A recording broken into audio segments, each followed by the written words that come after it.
Today, students, we're going to look at the skill of annotation, how to annotate. One of the benefits or the many benefits of annotation are as follows. It helps us to engage with the text. It also helps us to add context and also further clarification. When we annotate, we can highlight. So if you notice, I'm going to the toolbar and I'm using my toolbar to highlight important information. Another way we can annotate is by giving the gist. So we notice here, point number 2, give the gist or the main idea of what is being written or what has been said or what is being said. So we are actually using our summary writing skills.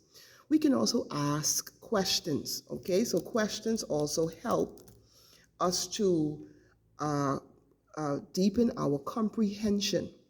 And then finally, we want to show how information relates to us. So we want to build or make connections. Here's a sample of how we can annotate. As we stated, after we would have read the piece of writing, we can come up with a summary or give a gist of what the lines of poetry or the lines of the story that we are reading, come up with a gist, a brief summary of what that information is all about. So we have here, author did his best to make Perky feel at home. Somebody's riding their motorcycle. He tried to fix her favorite foods. They took lots of long walks, day and night.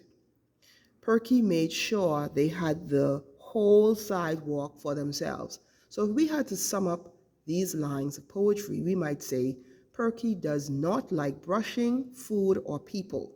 This is a simple but very good illustration of how we can annotate. Let's look at another example. If you notice here, what we've done is we've highlighted using different colors, notes or key ideas that we want to remember or we want to focus on. That's another way we can annotate.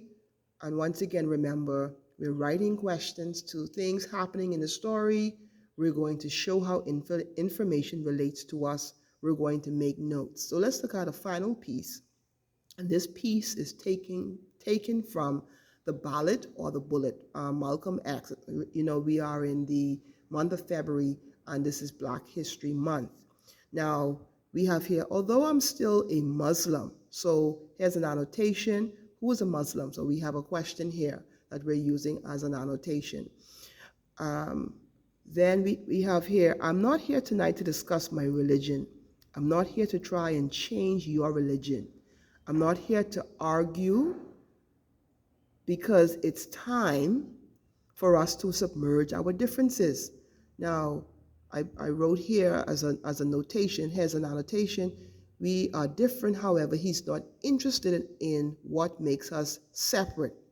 And I have here interesting, that's refreshing. It's certainly, considering what's going on in the world, that's very refreshing that he wants to focus on not what makes us different, but what we have in common. As we go down the line and as I continue reading, he says, a common problem, a problem that will make you catch hell whether you're a Baptist or a Methodist or a Muslim or a nationalist. So I wrote here as an annotation, what does a nationalist mean, or who is a nationalist? I have no idea. Who is a nationalist? So I might put annotations for words I don't know. I may put that as a question when I'm annotating. At the end, he says, all of us have suffered here in this country, political oppression at the hands of the white man, economic exploitation at the hands of the white man, and social degradation at the hands of the white man. So here, basically, if I had to sum up what is being said here, and of course, all we're doing is illustrating the concept of annotation. We don't have any personal agenda or personal belief system about anyone. We love all people.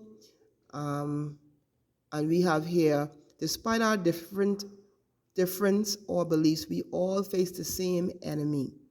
So, in other words, we all have to deal with the government. We all have to deal with wealth, taking care of our families. It doesn't matter who we are. All of us have challenges. So here's how we annotate. I hope that we made it simple. Thanks for watching.